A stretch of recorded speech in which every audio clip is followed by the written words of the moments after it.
तो दरअसल Activision and infinity ward ने एक फैसला लिया कि Call of duty modern warfare को रिबूट करा जाए। तो जैसा कि हमें पता है जो ओरिजिनल ट्रिलॉजी है वो हमारे दिल के काफी करीब है, स्पेशली मेरे जैसे जो मिलेनियल्स है वो काफी ज्यादा इससे कोरिलेट कर पाएंगे। तो क्या होगा तो क्योंकि one thing is for certain in warfare में there is a possibility that we won't survive.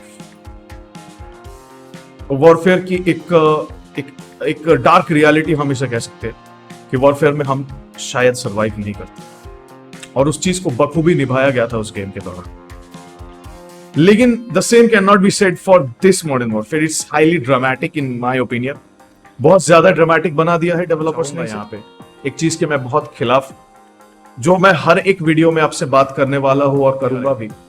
Black Ops 4 से ये ड्रामा शुरू हुआ है पायरेसी को कॉम्बैट करने के लिए, लेकिन पायरेसी तो कॉम्बैट होती नहीं है इन सब चीजों से। लेकिन हाँ, जो जेन्युइन गेमर्स है वो बुरी तरह फंस जाते हैं, जो जिन्होंने पैसा फुपाया है उन्हें परेशानी हो जाती है। सो नहीं, मैं इसकी बात नहीं करता, मैं इसकी बात कर। तो एक्टिविजन ने, खास तौर पर इन्फिनिटी वॉर्ड ने एक बहुत ही चिंदी हरकत करी, और आज उस चिंदी हरकत पर हम प्रकाश डालेंगे इस रिव्यू के सहारे। तो दरअसल एक्टिविजन एंड इन्फिनिटी वॉर्ड ने एक फैसला लिया कि Call of duty modern warfare को रिबूट करा जाए, और एक फैंसी जार्गन अटैच कर दिया उसके पीछे, जो है री इमेजिनेशन। अगर सरल भाषाओं में बताए तो रीवैम्प करना, किसी भी चीज को पुनर्गठित। तो एक्टिविजन ने ऐसा किया क्यों? और आज हम इस रिबूटेड स्टोरी को, जो पहली स्टोरी है मॉडर्न वॉरफेयर, उसे हम अच्छे से खंगालेंगे और इन्वेस्टिगेट करेंगे कि क्या आपको अपनी टाइम और हार्ड एंड मनी इस गेम पर इन्वेस्ट करनी चाहिए या फिर नहीं। तो बस आगे बढ़ते हैं और एनालाइज करते हैं। लेकिन इस चीज के तह तक पहुंचने से पहले हमें थोड़ा पीछे जाना पड़े, यानी कि जो ओरिजिनल ट्रिलॉजी है उसके बारे में थोड़ी बात करनी पड़े। तो जैसा कि हमें पता है जो ओरिजिनल ट्रिलॉजी है वो हमारे दिल के काफी करीब है, स्पेशली मेरे जैसे जो मिलेनियल्स है वो काफी ज्यादा इससे कोरिलेट कर पाएंगे। मुझे याद है आज भी हाई स्कूल डेज जब हम घर पहुंचते थे और इंटीग्रेटेड ग्राफिक्स पर call of duty 4 modern warfare या call of duty modern warfare 2 original only या फिर call of duty modern warfare 3 वो खेला करते थे। फिर लेटर ऑन एनवीडिया की तरफ से आने वाली जो GT 640 ग्राफिक्स कार्ड थी उसकी सहायता से मैंने सारी कॉल ऑफ ड्यूटी कंप्लीट करी जो ओरिजिनल ट्रिलॉजी है, और मुझे पक्का यकीन है कि मुझ जैसे काफी मिलेनियल गेमर्स ने भी यह जरूर किया होगा। तो उस सीरीज के लिए हमारे मन में एक स्पेशल जगह है, और इसी का फायदा उठाया एक्टिविजन ने कैश बनाने के लिए। पैसा ही पैसा होगा। तो कैसे? Let's find out. तो ओरिजिनल ट्रिलॉजी जो है वो दरअसल 2011 या 2011 में समाप्त हो जाती है, और काफी बढ़िया एंडिंग होती है उसकी। मैं स्पॉइलर नहीं देना चाहूंगा, लेकिन उसके पश्चात कोई नई स्टोरी या सीक्वल की गुंजाइश नहीं रहती। अगर आपने खेला होगा तो आपको पता होगा। हाँ, प्रीक्वल की स्कोप हमेशा रह जाती है, लेकिन कॉल ऑफ ड्यूटी ने, इन्फिनिटी वॉर्ड ने बड़ा सेफ खेला यहाँ पे, और चीजों को रिवैम्प करने का फैसला लिया, यानी रिबूट करने का फैसला लिया, पुनर्गठित करने का फैसला लिया, क्योंकि उन्हें लगा कि वो तो जैसा है वैसा बढ़िया है, उसमें हम छेड़खानी नहीं करेंगे, और एक दूसरी यूनिवर्स चिपका देंगे और वहां पे सारी चीजें चिपका देंगे।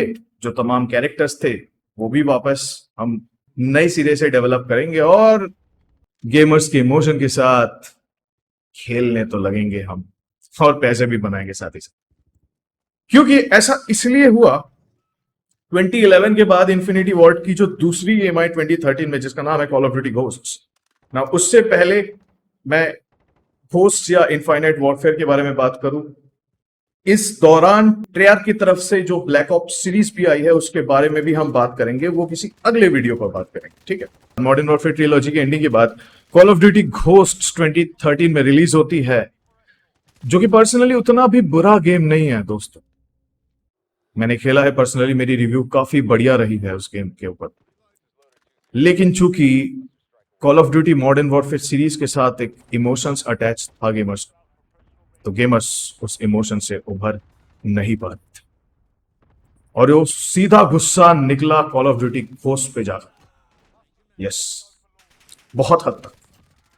और कॉल ऑफ ड्यूटी घोस्ट्स उतनी पॉपुलर नहीं हो पाई जितना उसे होना चाहिए था। सो कॉमर्शियली बात करें तो कॉल ऑफ ड्यूटी घोस्ट एक फेलियर साबित हुई, उतनी बढ़िया नहीं बनी। लेकिन ठीक है, गेमर्स ने अब तक भी उम्मीद नहीं छोड़ा और उन्हें यकीन था कि Call of Duty Infinity Ward की तरफ से जो अगली गेम होगी वो एटलीस्ट इससे बढ़िया हो। लेकिन ऐसा नहीं हुआ। 2016 में लॉन्च हुई Call of Duty Infinite Warfare, Infinity Ward की तरफ से आने वाली दूसरी Call of Duty entry after Ghost. हाँ, बीच में ब्लैक ऑप्स सीरीज के गेम्स बने, उसके बारे में हम बाद में बात करेंगे, किसी और वीडियो में बात करेंगे। फिलहाल will stick to the infinity ward games on. So जब इनफाइनाइट वॉरफेयर की ट्रेलर रिलीज हुई, सो वो यूट्यूब पर one of the most dislike videos में रैंक करने लगा। यस, ट्रेलर रिलीज होते ही गेमर्स की हेटरेट एकदम से उमड़ पड़ी उसमें। इसकी दो प्रमुख वजह है। नंबर वन, गेमर्स उन कैरेक्टर्स से, जो नए कैरेक्टर्स इन्फिनिटी वॉर्ड ने डेवलप करा, उससे कहीं ना कहीं कनेक्ट नहीं कर पा रहे थे। ये एक वजह थी। दूसरी प्रमुख वजह थी black ops 3 and advanced warfare. 2014 में रिलीज हुई Call of duty advanced warfare and 2015 में रिलीज हुई ब्लैक ऑप्स 3। उसमें फ्यूचरिस्टिक गेम प्ले इंप्लीमेंट करा गया टाइटन फॉल की तरह, wall running, futuristic weapons and laser weapons and all. Gamers frustrated हो गए थे। अगर सच कहूं तो मैं भी थोड़ा सा फ्रस्ट्रेटेड हो गया, और हमें वो रूट्स वाली कॉल ऑफ ड्यूटी चाहिए थी, मॉडर्न वॉरफेयर या फिर world war based call of duty, जिस वजह से कॉल ऑफ ड्यूटी आज इस मुकाम तक पहुंचा है।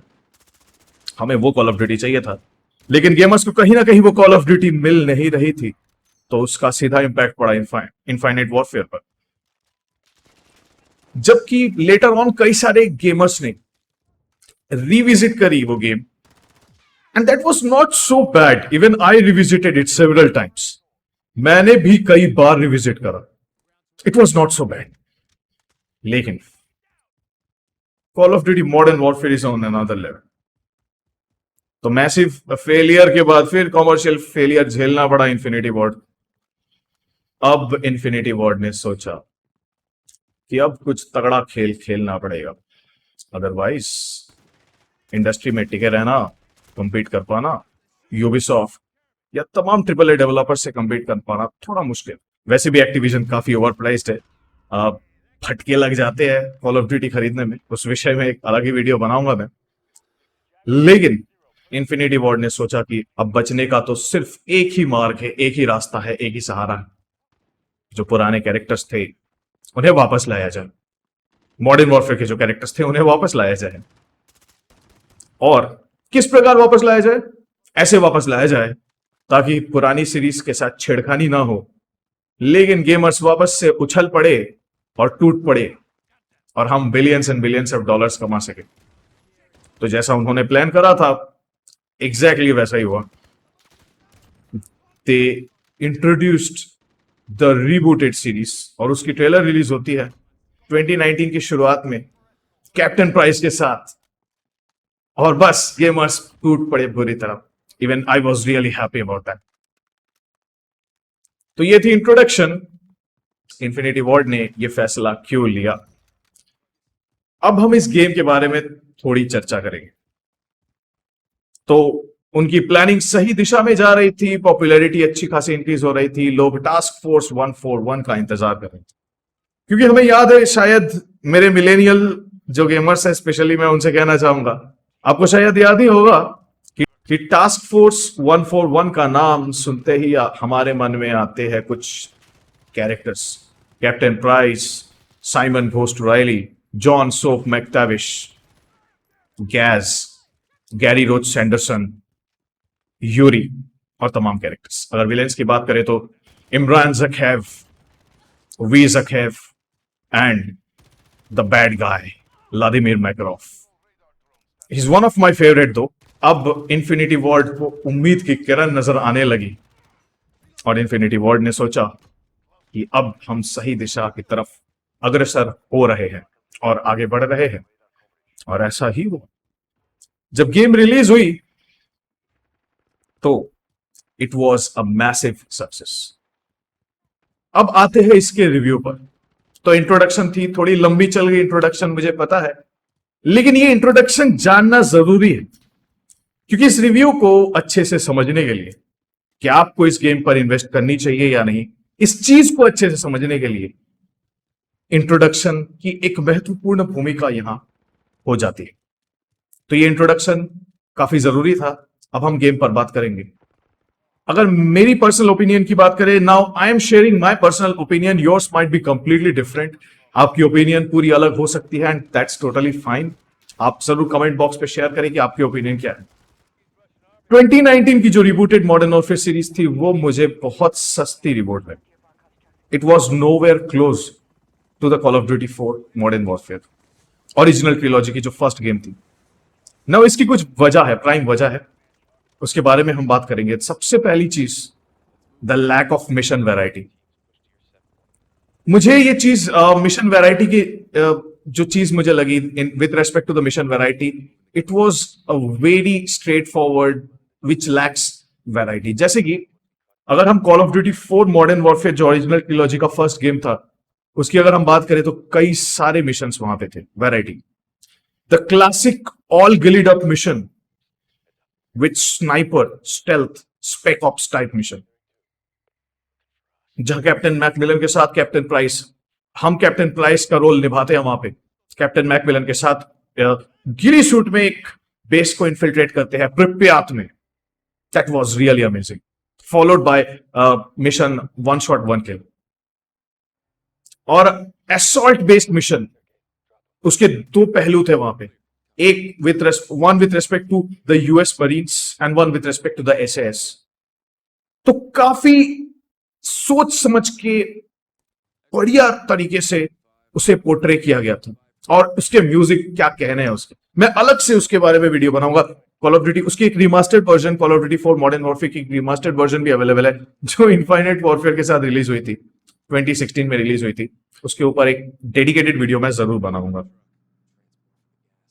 उस मिशन वैरायटी के चलते और एक रियलिस्टिक अप्रोच था एक वॉरफेयर के प्रति, क्योंकि one thing is for certain in a warfare में there is a possibility that we won't survive. Warfare की एक डार्क रियलिटी हम इसे कह सकते हैं कि वॉरफेयर में हम शायद सर्वाइव नहीं करते, और उस चीज को बखूबी निभाया गया था उस गेम के दौरान।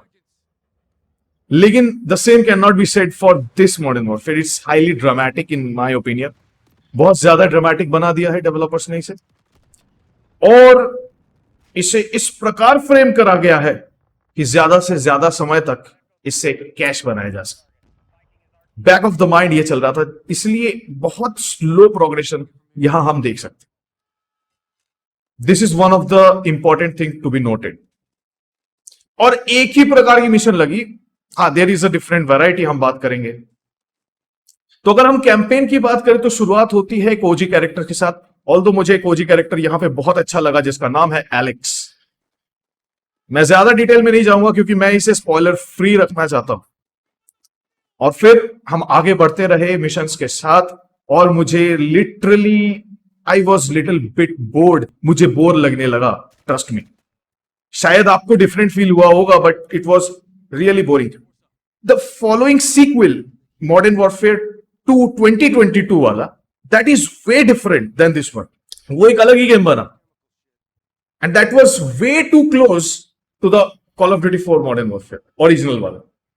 तो अगली वीडियो में हम उसके बारे में बात करेंगे जब हम मॉडर्न वॉरफेयर 2 की रिव्यू करने वाले होंगे।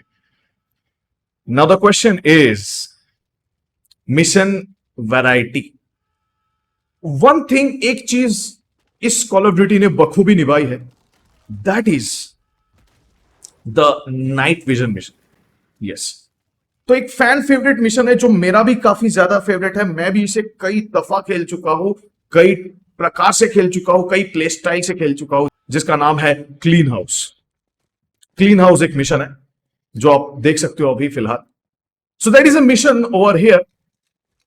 आपको एक टेररिस्ट को पकड़ना होगा ड्यूरिंग द नाइट टाइम, और इसे बहुत अच्छे से क्लोज क्वार्टर कॉम्बैट CQC को बहुत अच्छे से पोर्ट्रे किया गया है, जो मुझे ओरिजिनल ट्रिलॉजी में थोड़ी कमी लगी थी। यस, वो बहुत पहले की बात है दरअसल, लेकिन इट्स ओके। समय के साथ कुछ डेवलपमेंट तो होनी लाजमी। So this is the mission variety we got. तो ये एक चीज मुझे रिबूटेड सीरीज में बहुत बढ़िया लगी, and that is one of the reason you should purchase. एक पॉइंट मिला गेम को परचेस करने का with respect to the campaign, अगर हम कैंपेन की बात करें तो, राइट। तो ये थी कैंपेन के बारे में, और एक नहीं बल्कि 3 नाइट विजन मिशन है जो कि काफी मजेदार है, और मैं रिपीटेडली उसे खेलता रहता हूं। और हाँ, एलेक्स के मिशंस भी मुझे बहुत अच्छे लगते हैं, so you can play those missions. Now the next drawback about the campaign is it's extremely short. बहुत ही छोटी है। अगर आप रेगुलर डिफिकल्टी में खेलते हो, अगर आप कॉल ऑफ ड्यूटी के पेशेवर प्लेयर हो, तो मेरा यकीन मानिए you can just finish this game with in 2 to 3 hours, 3 hours अगर स्पीड रन करना है तो, ज्यादा से ज्यादा। लास्ट वॉक थ्रू जो मेरा था उसमें मैंने लगभग 3 hours 5-7 मिनट्स में पूरा कंप्लीट कर लिया था। मुझे चीजें याद हो गई थी। आप अगर आप फर्स्ट टाइम खेलोगे तो आपको थोड़ी चीजें ढूंढनी पड़ेगी, थोड़ा अपना ब्रेन लगाना पड़ेगा, थोड़ी क्रिएटिविटी आजमानी पड़ेगी। लेकिन अगर आप सेकंड या थर्ड टाइम खेल रहे हो तो आप चुटकी बजाते निकल जाओगे। That is one thing. So this is one of the reason I won't prefer this game for the campaign. अब आते हैं ग्राफिक्स पे। Graphics is outstanding, it's splendid. जैसा आप देख सकते हो, फोटो रियलिस्टिक अप्रोच का इस्तेमाल करा गया है डेवलपर्स द्वारा। काफी मेहनत डाली गई है ग्राफिक्स में, तो ऑब्वियस लाजमी है। इट इज डेफिनेटली बहुत बहुत इन्वेस्ट किया गया है ग्राफिक्स के पीछे, and that is worth it. Because of the graphics it's really worth it. So that is one of the important thing to be noted over here. Yes, उन्होंने engine को भी नई सिरे से डेवलप करा। IW9 इंजन पे उन्होंने इसे डेवलप करा, और ग्राफिक्स कमाल की है, धमाकेदार है। आपको एक फ्लूइडिटी महसूस होगी गेम प्ले के दौरान, जो मल्टीप्लेयर में भी हम बात करेंगे थोड़ी देर बाद। वो फ्लूइडिटी आपको वहां भी महसूस होगी। तो पुराने जो गेम्स थे वो थोड़े चॉपी फील होते थे, स्लो फील होते थे, लेकिन मॉडर्न वॉरफेयर 2019 में हम ऐसा नहीं कह सकते, क्योंकि वो बहुत ही ज्यादा फ्लूइड होती है, और वो काफी बढ़िया तरीके से पोर्ट्रे किया गया है मेरे हिसाब से। And that is the one of the reason you should go for this game. Okay, so ये एक चीज है जो मैं कहना चाहता हूं। तो सिंगल प्लेयर, अगर हम सिंगल प्लेयर को पूरी तरह से समराइज करें, so for single player only, अगर आप इस गेम को सिंगल प्लेयर के लिए खरीदना चाहते हो या खेलना चाहते हो, या अपने हार्ड एंड मनी या टाइम सिंगल प्लेयर के लिए इन्वेस्ट करना चाहते हो, तो दोस्तों मेरा यकीन माने, गेमर्स मेरा यकीन माने, you should not go for it. You will be disappointed with the single player. अगर आपको वो स्ट्रक्चर भी अच्छा लगा कैंपेन का, अगर पर्सनली आपको कैंपेन अच्छी भी लगी, so it's really short over and all. So इसलिए मैं कहूंगा कि कैंपेन के लिए अगर आप इसे परचेस करोगे या खेलने जा रहे हो, तो डोंट गो फॉर इट। अब हम बात करेंगे इसके मल्टीप्लेयर के बारे में। Multiplayer is something I really enjoy. Her classic mode यहां अवेलेबल है। टीम डेथ मैच, डोमिनेशन, जितने भी तमाम मोड्स है जिसके लिए कॉल ऑफ ड्यूटी जानी जाती है, और हमारी नॉस्टैल्जिया उन गेम प्ले मोड्स के साथ जुड़ी हुई है जो हम बचपन में खेला करते थे। तो वो सारे मोड्स यहां मिल जाते हैं। मैच भी आसानी से मिल जाती है। काफी बड़ा प्लेयर बेस है, और मल्टीप्लेयर में आप बहुत सारा टाइम स्पेंड करने वाले हैं। That is really a fun thing. कई प्रकार के क्लासेस आप बना सकते हो, आप वेरियस स्पेशलिस्ट ट्राई कर सकते हो, ऑपरेटर्स ट्राई कर सकते हो। ऑल्दो मैं एक चीज का विरोधाभास करना चाहूंगा यहां पे, एक चीज के मैं बहुत खिलाफ, जो मैं हर एक वीडियो में आपसे बात करने वाला हूं और करूंगा भी, about the bad practice of microtransactions in video game. Gone are the days कि जब हम स्किल मायने रखती थी। याद कीजिए वो पुराने दिन, चाहे सिंगल प्लेयर हो, और ज्यादातर सिंगल प्लेयर के ऊपर ही गेम्स बेस्ड होते थे। लेकिन याद कीजिए वो दिन जब हम मल्टीप्लेयर खेलते थे, अपनी स्किल्स के थ्रू आगे बढ़ते थे, ना कोई माइक्रो ट्रांजैक्शन होती थी, ना कोई एक्स्ट्रा पैसे लगते थे। It was just pure skill. Yes और नो? आपको शायद याद होगा। लेकिन अनफॉर्चुनेटली ये जमाना आज नहीं रहा, क्योंकि डेवलपर्स को या कंपनीज को सिर्फ कैश चाहिए, सिर्फ कैश। पैसा ही पैसा होगा। मस्त। Yes, correct. So, microtransaction is actually causing a plague. ये एक प्लेग महामारी की तरह इन तमाम गेम्स को इन्फेक्ट कर रही, ये मेरा मानना है।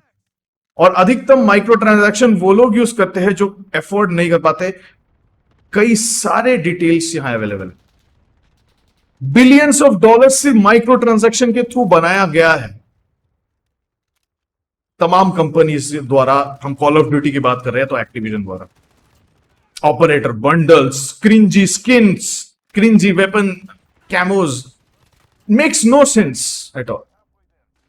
लेकिन अगर हम इस चीज को इग्नोर भी करें, so I will never support micro transaction. Micro transaction से पूरी गेमर कम्युनिटी नाराज है। जो सही गेमर्स है वो नाराज है। आप बहुत सारे रिव्यूज देख सकते हो, नाराजगी भरी पड़ी हुई है। और नाराज होना भी लाजमी है, नाराजगी लाजमी है, क्योंकि हम एक दफा गेम के लिए पे कर चुके हैं, वो भी ओवर प्राइस्ड। अगर आप कॉल ऑफ ड्यूटी की प्राइसेस उठाएं तो वो जेब में छेद कर देती है। तो उस पर तो अलग वीडियो बनेगी।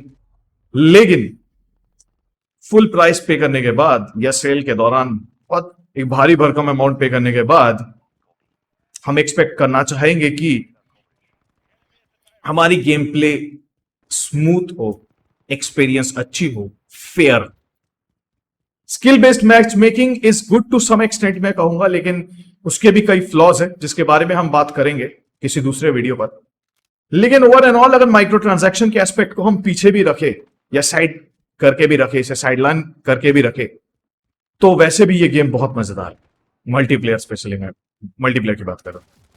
और प्रैक्टिस के लिए आप बॉट्स के साथ भी ऑफलाइन खेल सकते हो। ऑफलाइन से मेरा मतलब है पीसी में ये ऑफलाइन अवेलेबल नहीं है। This is one more drawback, इसके बारे में भी बात करेंगे। बॉट्स के साथ खेल सकते हो, प्रैक्टिस कर सकते हो, बॉट्स की डिफिकल्टी को हार्ड या वेटरन में रखकर प्रैक्टिस कर सकते हो, फिर रियल टाइम मैच में जंप कर सकते हो। तो इससे काफी मदद मिलेगी परफॉर्म करने में। तो मैं तो ऐसा ही करता हूं यूजुअली, तो आप भी ऐसा कर सकते हो। सो this is one way you can enhance your skill in the multiplayer. तमाम मैप्स है और बहुत ही बढ़िया तरीके से इसे बनाया गया है। एक और जो सबसे इंपॉर्टेंट बहुत बढ़िया गेम प्ले मोड मुझे मल्टीप्लेयर में लगी, that is known as the Ground War. It is a kind of a Battlefield type experience. देखिए, कॉल ऑफ ड्यूटी जाना जाता है उनके आर्केडिश गेम प्ले के लिए। एक छोटा सा मैप होगा, यानी कि शिपमेंट की अगर मैं बात करूं, शिपमेंट एक छोटा सा मैप होगा, उसमें सब 6, 7, 12, 13, 15, 16 प्लेयर्स एक साथ एक दूसरे के खिलाफ जंग लड़े जा रहे हैं। वो एक अलग मजा है और तुरंत रिस्पॉन हो जाती है, तो कोई फ्रस्ट्रेशन की गुंजाइश नहीं बचती। लेकिन ग्राउंड वॉर एक अलग एक्सपीरियंस है, जो कि बैटलफील्ड टाइप एक्सपीरियंस है, जहां पे मैसिव मैप्स में आपको स्ट्रेटेजिकली थोड़ा टैक्टिकल होके आगे बढ़ना पड़ेगा। So it's a mix, you can say it's a mix and match of both arcadish and tactical game play. तो दोनों को मिलाकर ही ये गेम प्ले बनाई गई है। So that is a really important one more great add on to this game. तो इस गेम की एक बहुत बड़ी एड ऑन हम कह सकते हैं, मेरे हिसाब से तो इसमें मुझे बहुत मजा आया। आप भी इसे ट्राई कर सकते हो। So for that particular reason the game is worth it, ये मेरा मानना। और आप अपनी जितनी लेवल इंक्रीज होती जाती है, you can gain skills and you can upgrade your self. Micro transaction को साइड में करें। विदाउट माइक्रो ट्रांजैक्शन वाली बात हम नहीं करेंगे यहां। Micro transaction is something we hate and we will hate. हम हेट करते रहेंगे क्योंकि इट मेक्स नो सेंस, क्योंकि ऑलरेडी हमने बहुत सारा पैसा दे रखा है। So why to pay again for the same thing. So ये मेरा मानना है। तो अगर आप मल्टीप्लेयर के लिए इसे परचेस करना चाहते हो, you can go for it. Multiplayer is something you will never regret. अगर मल्टीप्लेयर के लिए आप इसे परचेस करना चाहते हो, so you will never regret that. और अगर आप सिंगल प्लेयर के लिए इसे परचेस करना चाहते हो, तो डोंट गो फॉर इट। अब इन दोनों को छोड़ के और दो मोड्स हैं यहाँ, कोऑप एंड स्पेक ऑप्स। तो कोऑप तो इट डिपेंड्स आपकी प्ले स्टाइल कैसी है। जैसे अगर हम यहां की बात करें तो मुझे तो ज्यादातर मेरे दोस्त किसी और गेम के फैंस हैं, तो मुझे वो कमी खटकती है, वो कमी महसूस होती है कि I am solo in this scenario. तो मैं यूजुअली अकेला खेलने का ही आदी हूं और मैं ऐसा ही करता हूं। So co-op is not something my cup of tea, लेकिन हाँ मुझे कोई दोस्त मिल जाए तो जरूर खेलूंगा, कोई दिक्कत नहीं है। लेकिन एक छोटी सी कमी यहां हो जाती है, स्पेक ऑप्स में भी यहां पे एक टीम हो तो अच्छा है, because trust me the Spec Ops is hard as hell. It's really tough. बनाया ही गया है कोऑप पर खेलने के लिए। वो आपको मना नहीं करेंगे, गेम आपको नहीं मना करेगा कि आप सोलो पर नहीं खेल सकते, खेलो सोलो पर। रिट्राई करते करते आप थक जाओगे, फ्रस्ट्रेटेड हो जाओगे, इतना टफ। उसका एक अपना मजा है, मैं मानता हूं, that has its own fun. But 100 बात की एक बात, they are actually promoting the co-op gameplay over there. Gone are the days of the original Modern Warfare Spec Ops. Gone are those days of original Modern Warfare Spec Ops और Modern Warfare 2 की जो Spec Ops थी, आपको शायद याद होगा, stars earn करने होते थे, alpha, Bravo, Charlie, delta, ops. Bravo ops unlock करने के लिए 3 स्टार्स, चार्ली को अनलॉक करने के लिए 4 स्टार्स या 5 स्टार्स, व्हाटएवर, कुछ ऐसा था। वो स्किल पे निर्भर करता था, वो पूरी तरह से स्किल पे डिपेंडेंट था। तो एक अच्छी प्रैक्टिस थी जो आज मिसिंग लगती है फॉर श्योर, अगर हम पुराने गेम्स के साथ आज की कंपैरिजन करें। So it will somewhere disappoint all of us, और जो पुराने गेमर्स है उन्हें तो करने ही वाले डिसअपॉइंट फॉर श्योर। तो ये था मेरा मानना। So spec ops and co-op, if you consider it, you can definitely purchase the game. But लेकिन मेरे हिसाब से ओवर एंड ऑल, अगर आपको ये गेम परचेज करनी है, the only thing is the multiplayer. तो मल्टीप्लेयर के लिए आप इसे परचेज कर सकते हो, अदरवाइज डोंट। अगर सिस्टम रिक्वायरमेंट्स की बात करूं तो डिसेंट सिस्टम रिक्वायरमेंट्स, एक GTX 1050 Ti पीसी की बात करूं, 1050 Ti आराम से इस गेम को अच्छे से लो टू मीडियम सेटिंग्स पे रन कर देती है। GTX 1060 भी अगर आपके पास है तो वो भी आराम से इस गेम को 1080p 60 FPS पर रन कर देती है आराम से, क्योंकि मेरे पास भी GTX 1060 ही है और मैंने अपने GTX 1060 पर ही इस गेम को खेला है, पूरी तरह से एंजॉय किया है। तो आप आराम से खेल सकते हो, कोई दिक्कत नहीं है। अगर आपके पास एक i3, i5 और i7 की 7th जनरेशन CPU है, सो कोई दिक्कत नहीं होगी। लेकिन हाँ, एक बात का आप ध्यान रखें, you need a 16 GB RAM, a DDR4 type memory in order to play this. 16 GB, अगर DDR3 भी होती है, रिकमेंडेड इज DDR4, लेकिन DDR3 मेमोरी भी है तो 16 GB is recommended. 8 GB RAM पर आप खेलोगे तो स्टटरिंग पागल बना देगी आपको, मैं बता रहा हूं। So if you have an 8 GB of memory module, don't go buy this game. बहुत स्टटरिंग होगी, आपके पास जितनी भी VRAM हो, इवन 1070, 1080, 3060, 3070 भी हो RTX की, तब भी स्टटरिंग के मारे पागल हो जाओगे आप, because I don't know why, it's memory hungry game. RAM PC पर ये जो गेम है, that is always online DRM। Black Ops 4 से ये ड्रामा शुरू हुआ है पायरेसी को कॉम्बैट करने के लिए, लेकिन पायरेसी तो कॉम्बैट होती नहीं है इन सब चीजों से। लेकिन हाँ, जो जेन्युइन गेमर्स है वो बुरी तरह फंस जाते हैं, जो जिन्होंने पैसा फुकवाया है उन्हें परेशानी हो जाती है। So it always needs 24/7 internet to play, even for the campaign. Campaign भी खेलने के लिए आपको इंटरनेट की आवश्यकता होगी। Call of Duty Black Ops 4, Call of duty modern Warfare 2019, Call of Duty Black Ops Cold War and later जितने भी गेम्स है, वैनगार्ड एंड मॉडर्न वॉरफेयर 2 2022 वाला, सारे गेम्स उसके बाद से ऑलवेज ऑनलाइन DRM है पीसी पर। तो अगर इंटरनेट एक प्रॉब्लम है तो never go for this game. हाँ, कंसोल में ये ऑफलाइन अवेलेबल है, single player and multiplayer with bots. अगर ट्रेआर की गेम्स में ज़ॉम्बीज, ऑल्सो स्लेजहैमर की गेम्स में zombies, they are available offline. लेकिन कंसोल की अगर मैं बात करूं तो मॉडर्न वॉरफेयर आप एक्सबॉक्स पर ना खरीदे, क्योंकि एक्सबॉक्स पे अभी एक हाल ही में दिक्कत आ रही है कि DLC errors, although if you purchase the game there is a problem, इस पर्टिकुलर गेम पर ही आ रही है, बाकी सारे गेम सही चल रहे हैं। तो एक्सबॉक्स पे आप ना खरीदे, अवॉइड करें। अगर आपके पास Xbox सीरीज S या X ऐसा कुछ है सो अवॉइड दैट, पीसी पर ही ट्राई करें इस गेम को। ओवरऑल अगर वर्डिक्ट की बात करें so it is a 7 out of 10 in my opinion. It could be an easy 8 out of 10, लेकिन जो ड्रॉबैक्स, जो कमियों के बारे में हमने डिस्कस करा, जो डिसअपॉइंटमेंट और जो सस्ता रिबूट दूसरे यूनिवर्स में इन्होंने बनाया, उसके चल मुझे कहीं ना कहीं बहुत ज्यादा डिसअपॉइंटिंग लगी ये गेम। तो इस वजह से 7 आउट ऑफ 10। और मेरे लिए प्राइमरी, हम सबके लिए प्राइमरी पहले कैंपेन होती है, उसके कैरेक्टर्स होते हैं, फिर जाके मल्टीप्लेयर आती है। सो कैंपेन ही सही नहीं हुआ तो फिर रिव्यू अच्छी नहीं बनती। सो it's a 7 out of 10। Average I would say not so great. लेकिन हाँ, अगर मैं मल्टीप्लेयर को अलग से, अगर सिर्फ मल्टीप्लेयर की बात करें तो it's an easy 9 out of 10। Ground war की अगर मैं बात करूं specially, so that part is really really great. लेकिन उसको छोड़कर बाकी सारी चीजें उतनी बेहतर नहीं बनी। It would be a much improve version which it is right now in a current state. हाँ, call of duty modern warfare 2 2022 जो है, उसमें कई सारी चीजों का बहुत अच्छे से ध्यान रखा गया है और इंप्लीमेंट भी करी गई है। तो उसके बारे में हम अगली वीडियो में डिस्कस करेंगे। यहां तक बने रहने के लिए आपका तहे दिल से धन्यवाद। और अगर आपको गेम प्ले रिव्यूज अच्छी लगती है और अगर आपको फैसला लेना है, आपको डिसीजन बनानी है कि आपको कौन से AAA गेम्स खरीदने चाहिए, अपनी टाइम एंड मनी इन्वेस्ट करनी चाहिए, तो इस चैनल को जरूर सब्सक्राइब करें, क्योंकि मैं आपको हर एक एस्पेक्ट से, हर एक एंगल से, हर एक गेम प्ले की गाइडेंस प्रोवाइड करूंगा, जिससे आपको एक क्लैरिटी मिलेगी कि कौन सी गेम आपको खरीदनी चाहिए, कहां पर आपको अपनी टाइम एंड मनी इन्वेस्ट करनी चाहिए, कहां पे नहीं करनी चाहिए। और इससे आपके परचेस डिसीजन पर भी एक बहुत पॉजिटिव इंपैक्ट पड़ेगा। तो आज के लिए बस इतना ही, मिलते हैं अगले वीडियो पर। Till then, good bye, take care and stay safe. Signing out, आडियास।